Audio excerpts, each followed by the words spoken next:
be tasteful. I wanted to be this. I wanted to be that. And they said, we got this. We got this. And I never heard from them anymore. They just planned it and made it happen. And so I thank them so much. And they did this too. This is a basket of goodies. I'm going to let you read your man for it. Okay. Yeah. Good stuff. All right. Look at this. I could have used this today. Oh, thank you. And there's something else? Oh, yeah, it seems like there's something else here. Okay, thank you. Oh, yeah. Oh, yes. That's it. That's what I'm talking about.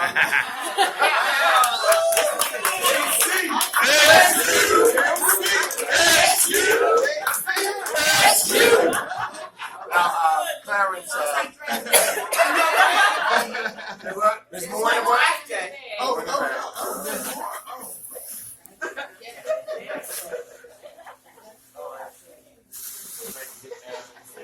Oh, yeah. Okay.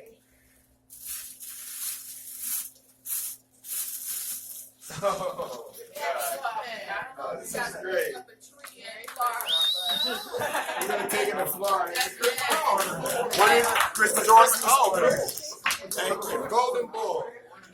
Thank you so much. now, those of us who were at homecoming, we got to hear a little bit about you, where you came from and everything. And one of our members, one of our senior members, they said, I never heard him speak. Could you tell this group just a little bit about you? Sure, I'd be happy. And we don't want you to really. No, I won't go very long. No, it's not that. I hate to put you on the spot, but some of the folks had heard you speak. Not at all. Not at all. First of all, I want to thank everybody, particularly for coming out tonight and for hanging in there until my wife and I got here. And if I may, can I introduce my wife? Love of my life, Denise McGregor Armbruster. We'll be married. Come on. We will have been married 20 years next August. Wow. We have a blended family of 5 children, 3 grandchildren, one of whom kept me quite busy this afternoon at 3-hour traffic jam. Anyway, enough of that. But anyway, let me just say this, that I couldn't be more pleased to be named 14th president of Johnson C. Smith University. I'm a fairly religious person, and I'm a fatalist in anything. Things happen for the right reason. And the fact that Johnson C. Smith came into our lives, I'm sure it was not an accident. It was probably divine in many respects. And we're very appreciative of that. And because of that, we're something that we're going to very nurture and really guard very, very jealously. We are very, very excited about the opportunity. We were in Charlotte a couple of days last week, kind of getting me ready because, and I won't bore you with all the details of our family lifestyle, but we will not be getting to Charlotte until literally January 1st. So we pre-positioned some stuff, my clothes and the car down there now, and things like that. And Denise was very helpful in helping me get settled. So we're really excited about hitting the ground running when we get to Charlotte. But this is an opportunity. And I was just asked, as I was sitting at the table, why were you ever interested in being the head of an HBCU? And I talk about the fact that education, as we all know, is very transformative. I grew up in Miami-Dade County. I started first grade 9 years after Brown versus the Board of Education. So I was in first grade in 1963. And those schools weren't desegregated well into my middle school years, probably. But I have 2 older brothers who never went to integrated schools and ultimately ended up at Florida A&M University. So my first exposure to an HBCU was through my older brothers who went to FAMU. And if you know anything about FAMU, the first Saturday in December, they had the Orange Blossom Classic.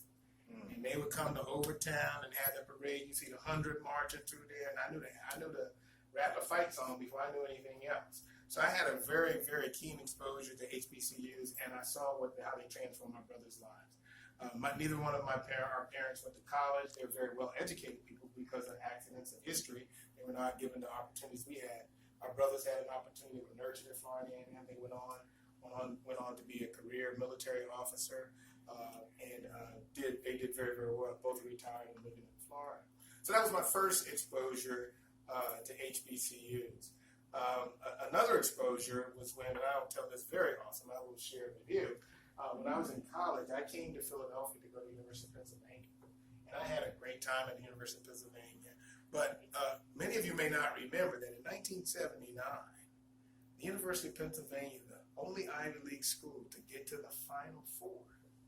They got to the Final Four in 1979. But on their way to the Final Four, their first stop was in North Carolina.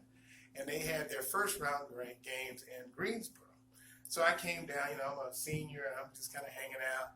And they won Friday night, so they weren't going to play again until Sunday. And somebody said, "Oh, there's a party over There's a party over there. It was over at Central, actually. The Alpha. I'm an Alpha, so that's already been disclosed. So I'm an Alpha. and there's a party over at Central. Well, the first thing that shocked me was that they had their own house. I've been up here 4 years. I pledged Alpha up here. We run around all over the place trying to find meetings. They had their own house. I said, man. And then I had such a good time. I said, man, if I had gone, I would have never graduated. Well, my son followed in my footpath. We just graduated from Central last Saturday, and he took him longer than 4 years. We'll just leave it at that. So he had a very good time. So that was another exposure. To HBCUs. And my oldest daughter went to Spelman. And Denise, who is a graduate of a single-sex school, she went to Wellesley. And our daughter, we were very surprised that she chose Spelman. She literally chose it. It was the greatest thing in the world for her. She was a very good student. She went to Central High School here in Philadelphia. She graduated from Central. She went to Spelman, and that nurturing environment just blew her up. She graduated magna cum laude, Phi Beta Kappa. I know what the power of HBCUs can do. And so I feel that they have a very relevant place in today's world because they take many of our students, and not just the students who are struggling, students who are very, very well read, like my daughter, and struggling students like my son, and they have on this continuum of support and encouragement, they can find and make the best out of those students, and that's what we do well.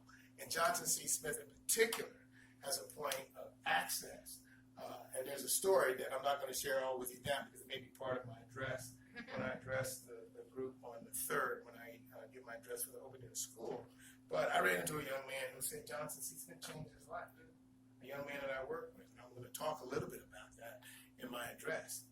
And he didn't even graduate from Johnson C. Smith, but he said it changed his life in ways that I'm going to talk about later. So the power of HBCUs, the power of a great place like Johnson C. Smith to provide access and opportunity and set people off on their paths. It's just an incredible opportunity, one that I couldn't resist because I know the power of education, how transformative it is. And that's what I want to be. I want to be part of that transformation. And Johnson C. Smith is a great place to do that. So I am pleased. I'm proud to be your president. I'm looking forward to working with each and every one of you in the administration to make sure that Johnson C. Smith continues to excel. And it will. It really will. All right? Absolutely. That's my